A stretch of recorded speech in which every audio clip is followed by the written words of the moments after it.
सत श्री अकाल, नमस्कार, आदाब। पंजाबी रेडियो और पंजाबी टीवी यूएसए देश और सुन रहे सभी साथियों का स्वागत है इस समय के विशेष programme beyond the headlines with Mandeep Punia में। इस प्रोग्राम में सीनियर पत्रकार मनदीप पूनिया जी का साथ होता है और देश विदेश के साथ जुड़ी हुई अहम खबरों पर होती है बातचीत। करते हैं सबसे पहले पूनिया जी का स्वागत, बहुत बहुत स्वागत है जी। जी नमस्कार, सत श्री अकाल, आदाब। नमस्कार, सत श्री अकाल, आदाब। रुक करें खबरों का तो सबसे पहले बात ईरान पर हो रहे हमलों की करते हैं और ईरान के द्वारा किए जा रहे हमलों की करते हैं। आज 10वां दिन था इस आपसी खींचोतान का, और कैसा हाल है अभी? क्या मेजर अपडेट्स हैं? कोई झुकने को तैयार है? देखिए, ईरान आज ये कह रहा है कि जो ये जंग है वो मजबूरी में लड़ रहा है, ये उसकी पसंद नहीं है। उनके जो विदेश मंत्रालय के प्रवक्ता हैं इस्माइल बगाई, उन्होंने प्रेस ब्रीफिंग में कहा है कि जंग देश पर जबरन थोपी गई है, उनके ऊपर हमले किए गए, इसलिए अभी हमारे लिए हमारे मुल्क का बचाव करना सबसे पहली प्राथमिकता है। उनसे सीज फायर के लिए मीडिएशन के बारे की संभावनाओं के बारे में पूछा गया, तो उन्होंने कहा कि फिलहाल ऐसा इस तरीके की बात करना भी गलत होगा। बगाई ने कहा कि अभी जो मिलिट्री टेंशन्स हैं वो जारी हैं और जो टकराव है वो भी बना हुआ है, और इस बीच में देश की सुरक्षा के अलावा किसी ऐसे मामले में बात करना ठीक नहीं होगा। तो इसके अलावा आज ईरान ने ये कहा है कि उन्होंने तुर्की, साइप्रस और अज़रबैजान पर हमले नहीं किए हैं। बात करें तो आज 10वां दिन है। इन 10 दिनों के अंदर बहुत कुछ हुआ है। आप तेल वाला तो आपको पता ही होगा कि तेल $100 प्रति बैरल के पार हो गया है, और उससे जो महंगाई है वो दिखेगी। लेबनान में तकरीबन 5 लाख से ज़्यादा लोग स्थापित हुए हैं। जो अली ख अयतुल्ला अली खामेनेई थी, उनकी मौत के बाद मोज्तबा खामेनेई को नया सुप्रीम लीडर घोषित किया गया है। लेकिन खबर ये है कि जो मुज्तबा खामेनेई हैं, वो भी एक हमले में घायल हुए हैं। खामेनेई 35 साल से ईरान के सर्वोच्च नेता थे। उनकी मौत के बाद कहीं न कहीं जो मुज्तबा खामेनेई हैं, उनको उत्तराधिकारी बनाया गया है, और अभी ईरान से बहुत अलग-अलग किस्म की खबरें आ रही हैं। जैसे जो डेथ टोल है वो 1700 बताया जा रहा है कि ईरान के ऊपर जो हमले हुए हैं यूएस इज़राइल के, उसमें 1700 से ज़्यादा लोग मारे गए हैं। सिविल इलाकों के ऊपर भी बड़े बड़े मामले में अगर कहें तो घटनाक्रम देखने को मिले हैं। बड़े मामले में वहाँ पर लोग घायल हुए हैं। अ, इवन इजरायली हमलों के कारण लेबनान में 2 जो डॉक्टर हैं उनकी भी डेथ हुई है। लेबनान के जो राष्ट्रपति हैं वो भी कह रहे हैं कि जनता जंग से थक चुकी है, और वो लगातार इसके खिलाफ बोल रहे हैं। जो यूनिसेफ है यूनाइटेड नेशंस की, उन्होंने कहा है कि 7 दिन के अंदर लेबनान में 83 बच्चों की मौत हुई, छोटे बच्चों की। तो जंग का जो असर है वो साफ दिख रहा है, और इसकी काफ़ी अलग-अलग किस्म की प्रतिक्रियाएँ आ रही हैं। मुज्तबा को जो रशिया के प्रेसिडेंट है पुतिन, उन्होंने बधाई दी है। उन्होंने कहा कि उनके पिता सम्मान के साथ लड़े और आखिरी में शहीदी प्राप्त किया। वो भी अपने पिता के काम को सम्मान से आगे बढ़ाएंगे और कठिन परिस्थितियों में ईरानी जनता को एकजुट रखेंगे। तो साफ दिख रहा है कि ईरान के साथ जो रशिया है वो हमदर्दी जता रहा है। तो ये जो जंग है इसको लेकर काफ़ी अलग-अलग किस्म की बातचीतें हो रही हैं। ये भी सामने आ रहा है कि चाइना से ईरान ऐसे बलून्स लेके आ रहा है जिनके जिनके अंदर हवा भर देता है, और वो टैंक जैसी या फिर मिसाइलों जैसी शेप ले लेते हैं, और वहाँ पर फिर इज़राइल की महँगी-महँगी मिसाइलें वहाँ पर हमला कर रही हैं। इस किस्म की खबरें भी बहुत सारी हैं। तो अभी कॉन्स्पिरेसी थियरीज़ का दौर भी चलेगा। जो वेस्टर्न मीडिया प्रोपेगेंडा है और मिडल ईस्ट मीडिया प्रोपेगेंडा है, वो दोनों ही अपने उरूस पे आपको दिखाई देंगे। ऐसे में बड़ा टफ है कि जो वार रिपोर्टिंग है, सही वार रिपोर्टिंग क्या हो, तो उसके ऊपर भी नज़र बनाए रखनी पड़ेगी। हमारे लिए काफ़ी मुश्किल हो रहा है कि आप लोगों तक बिना प्रोपेगेंडा की सही खबरें पहुँचा सकें। जी, और इससे आगे बढ़ें तो बात है ज्ञानेश कुमार, जो हमारे इस समय इलेक्शन कमीशन के चीफ हैं, वो आज वेस्ट बंगाल गए थे। वहाँ पर उनका खासा विरोध हुआ है। हाँ, आज बंगाल में जो चुनाव आयुक्त हैं, यानी कि इलेक्शन कमिश्नर हैं ज्ञानेश कुमार, वो पहुँचे हैं। उन्होंने कालीघाट में पूजा की, लोगों ने उनके खिलाफ गो बैक के पोस्टर पकड़ रखे थे, काले झंडे दिखाए और काफ़ी वहाँ पर बंगाल में गहमा-गहमी चल रही है। उसका एक रीज़न ये है कि ममता बनर्जी के का धरना चल रहा है और वो 4 दिन से लगातार धरने के ऊपर बैठी हुई हैं। आज उन्होंने धरने पर बैठे-बैठे ही रविंद्र संगीत भी सुनाया और उन्होंने कहा कि धरने स्थल पर जो बीजेपी है वो पर्चे बाँट रही है और उसमें पीएम की रैलियों का और पीएम की चीज़ों का प्रचार किया जा रहा है। धरना स्थल पर जो बंगाली जो आदिवासी झलक है वो भी दिख रही है। ज्ञानेश कुमार आज पहुँचे तो लोगों ने काले झंडे दिखाए, गलों में तख्तियाँ पकड़ पहनी हुई थी, गो बैक के पोस्टर डाले हुए थे, वो सब दिखा। अ, हालाँकि एक बीजेपी का डेलीगेशन सोमवार को इलेक्शन कमीशन ऑफ इंडिया की फुल बेंच से मिला भी। उन्होंने कहा कि 2026 में जो पश्चिम बंगाल में चुनाव होने जा रहे हैं, उनको 3 फ़ेज़ में ही कराया जाए। तो ये एक मामला है। ये माना जा रहा है कि अप्रैल में ही जो बंगाल की जो इलेक्शन डेट्स हैं वो अनाउंस की जा सकती हैं और 294 सीटें हैं बंगाल में। पिछली बार 2021 में ममता बनर्जी ने 215 सीटें जीती थी। तो अभी काफ़ी कहें कि गरम बंगाल हो रखा, क्योंकि 1.5 महीने के अंदर ही बंगाल में चुनाव होने जा रहे हैं।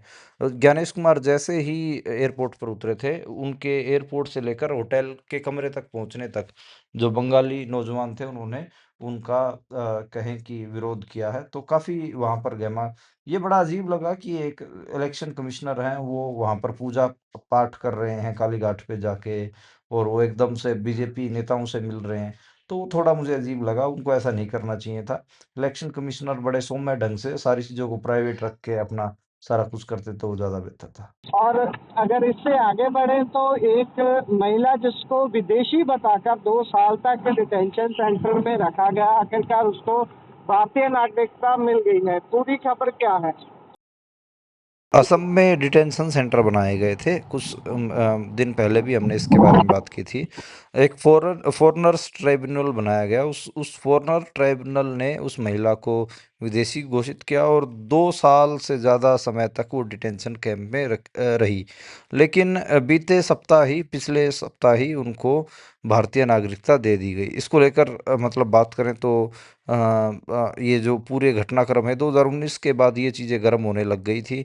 5 फरवरी 2019 की बात है, जहां सिलचर में फॉरेनर्स ट्रिब्यूनल ये पूरा देखने को मिला और उसमें बांग्लादेश के सिलट ज़िले और में जन्मी जो दीपाली दास थी, जो कि 60 साल की थी, उनको एक इलीगल माइग्रेंट माना गया और एफटी ने 25 मार्च ये कहा कि वे 25 मार्च 1971 के बाद भारत में आई थी, इसलिए उनको भारत में रहने का अधिकार नहीं है, उन्हें डिपोर्ट किया जा सकता है। लेकिन पुलिस बात करें तो इसके पूरी कार्रवाई के ऊपर रोक लगा दी गई और उसमें तकरीबन 3-4 साल बाद उनको क्या बोल बात करें कि उनका जो फैसला पलटा गया है, वैसे तो 7 साल बाद पलटा गया है और 2 साल तक वो 2019 से 2021 तक वो सिलचर के डिटेंशन कैंप में रहे और बाद में उनको छोड़ दिया गया और उनके वकील ने उनको छुड़वाया।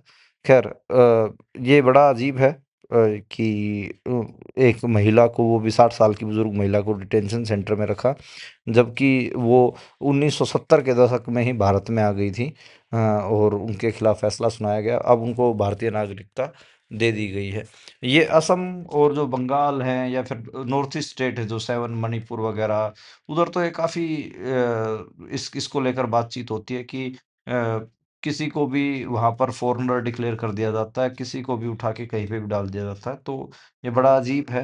ख़ैर वहाँ पर असम में भी चुनाव होने जा रहे हैं, तो असम में इस किस्म की चीज़ें बड़े इस बार घुसपैठियों का मुद्दा बड़ा आपको देखने को मिलेगा। घुसपैठियों का मुद्दा वैसे बंगाल के चुनाव में भी देखने को मिलेगा और दोनों ही सूबों में अभी 1.5-2 महीने के अंदर ही चुनाव होने जा रहे हैं। और इससे आगे बढ़े तो सीबीआई ने रिलायंस कम्युनिकेशन और अनिल अंबानी के खिलाफ एक केस दर्ज किया है। देखिए 2000 आरोप लगाया गया है कि 2013 से 2017 तक पीएनबी और यूनाइटेड बैंक ऑफ इंडिया, जो कि आजकल पीएनबी का हिस्सा है, के साथ धोखाधड़ी की गई और तकरीबन बैंक से 1085 करोड़ रुपए निकाले गए और उनको तथाकथित उनको नुकसान बता के उस पूरे मामले को क्लोज करवा दिया गया। इसको लेकर पीएनबी ने शिकायत दर्ज करवाई थी। पहले एफआईआर नहीं हो रही थी, अब सीबीआई ने इसको लेकर कहें कि एफआईआर करवाई है। एफआईआर में कहा गया है कि जो आरोपी हैं इन्होंने आपराधिक साजिश रची और बेईमानी से बैंकों को रिलायंस कम्युनिकेशन की जो क्रेडिट सुविधाएं थी उनको मंजूर करने के लिए प्रेरित किया, जिसके कारण तकरीबन लोगों का 1080 करोड़ रुपए जो है वो 85 करोड़ रुपए ये लोग गबन कर गए। 2017 में 1085 करोड़ को एनपीए घोषित कर दिया गया, नॉन परफॉर्मिंग एसेट, यानी कि जो जिन्होंने ये पैसे लिए थे, कर्ज लिए थे रिलायंस कम्युनिकेशन वालों ने, वो मुकर गए देने से। अब इसमें यही है कि आप इसको कैसे लेंगे। अब ये बड़े बड़े उद्योगपति हैं, सरकारी बैंकों से कर्ज लेते हैं और बाद में मुकर जाते हैं कि हमारा तो दिवालियापन निकल गया, और उनको हजम कर जाते हैं। तो ये जो खेल है इसके बारे में तो अपन बहुत लंबे समय से बात भी कर रहे हैं, बहुत सारे लोग बात करते हैं भारत में। अब सीबीआई ने 120 बी कॉन्स्पिरेसी आपराधिक साजिश और 420 धोखाधड़ी के तहत जो मुकदमा दर्ज करवाया गया है। अब देखते हैं कि इस पे कोई कार्रवाई होती है या नहीं, सिर्फ मुकदमा दर्ज हो गया और बाद में सब भूल भूल भूल जाए। ये बड़ा होता है भारत में, मुकदमे तो दर्ज हो जाते हैं लेकिन इन धनाढ़ लोगों के ऊपर कार्रवाई कोई नहीं होती। तो इससे आगे अगर बढ़े तो दिल्ली से खबर है कि एक मणिपुर की महिला के साथ बदसलूकी की गई और आपत्तिजनक शब्द बोले गए, लेकिन जब विरोध हुआ तो उसके ऊपर ही हमला कर दिया गया। बिल्कुल, ये मणिपुर की महिला थी और ये दिल्ली के साकेत में एक पार्क में घूम रही थी। वहाँ पर सिर्फ एक आदमी ने नहीं, कई वहाँ पर युवकों ने उनके ऊपर आपत्तिजनक टिप्पणियाँ की। जब उन्होंने उसका विरोध किया कि आप मेरे ऊपर ये क्यों टिप्पणियाँ कर रहे हैं, तो फिर उनके ऊपर हमला कर दिया गया और उनको पीटा गया। जो लोग थे उन्होंने, मतलब एक हिसाब से मॉब लिंचिंग ही कहेंगे, क्योंकि बेल्टें निकाल-निकाल के उस महिला को मारा गया और उसको चाइनीज़, मोमो, चिंकी, पता नहीं कैसी-कैसी जो उसके ऊपर टिप्पणियाँ की गई हैं। मुझे लगता है कि जो नॉर्थ ईस्ट के लोग हैं उनके, वो अगर नॉर्थ इंडिया में आते हैं, ख़ासकर दिल्ली, देहरादून, उत्तराखंड, उनके ऊपर ऐसे हमले बढ़ते जा रहे हैं। अपन उत्तराखंड में जो देहरादून में जो उस लड़के की, एंजल चकमा की जो हत्या हुई थी, उसके बारे में भी हमने बात की थी। अभी ये आप केस देखिए, ये भी कितना बुरा, किसी बुरे सौंपन जैसा ही लग रहा है कि आप किसी महिला को पहले उसके उस ऊपर नस्लीय टिप्पणियाँ करते हो, रेसिस्ट कमेंट करते हो और उसके बाद उसको बेल्टों से पीटते हो। तो इससे ज़्यादा और भयावह क्या हो सकता है?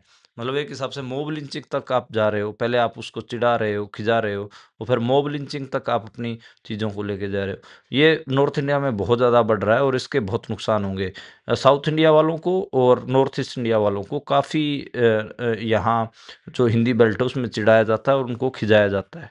और इससे आगे बढ़े तो छत्तीसगढ़ में एक भाजपा के नेता को अफीम की खेती करनी महंगी पड़ गई।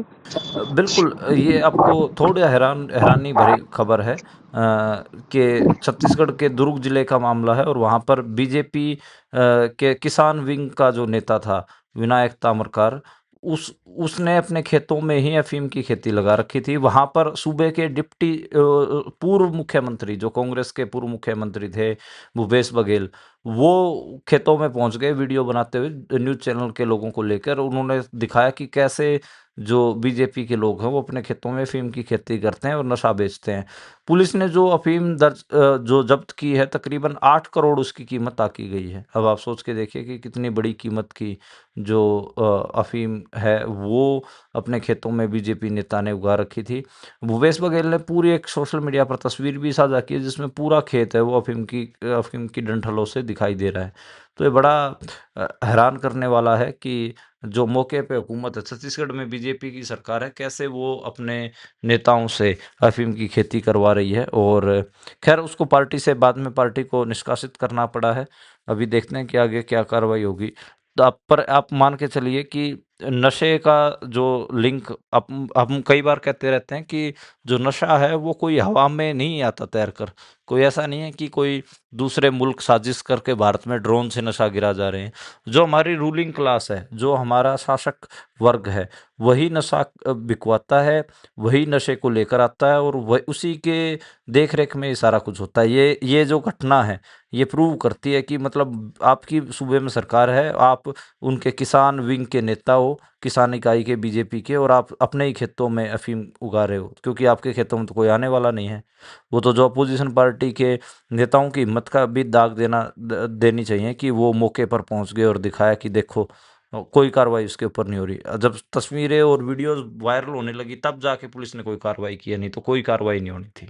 और अगली खबर बेहद परेशान करने वाली है कि हमने धरती की जो चीज़ों को सहन करने की शक्ति थी, हमने उससे भी ज़्यादा हद कर दी है।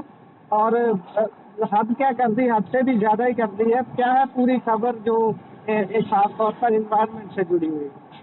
देखिए, डाउन टू अर्थ मैगज़ीन में आज एक बहुत भयावह अध्ययन छपा है जो कि वैज्ञानिकों ने चेताया है।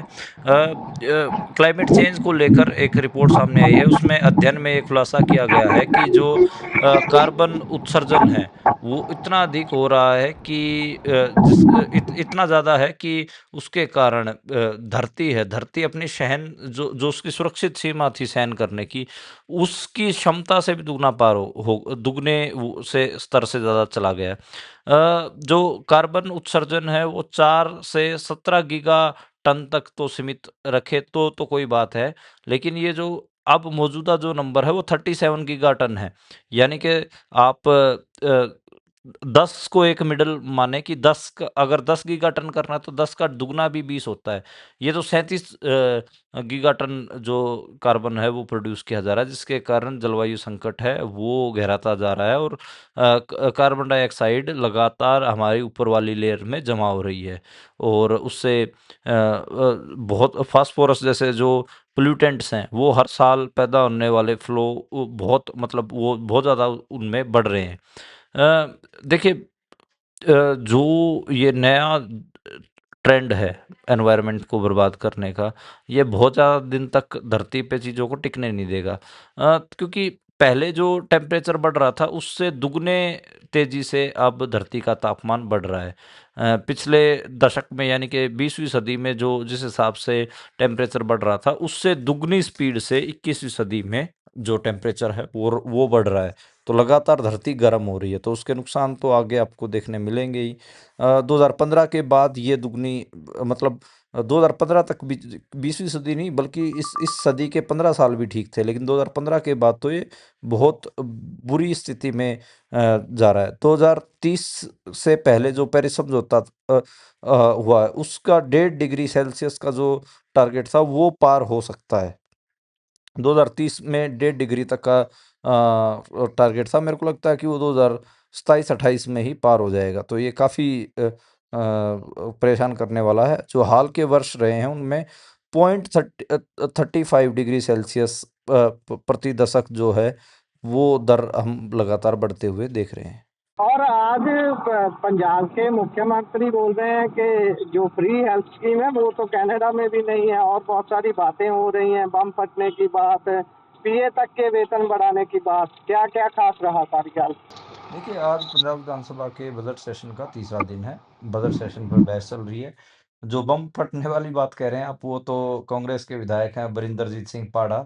उन्होंने गुरदासपुर में जो सिटी थाने में बम फटा था, उसको लेकर बात कही है कि 15 दिनों तक तो पुलिस ने माना ही नहीं कि भई बम फटा था और ना सरकार ने उसके ऊपर कुछ किया।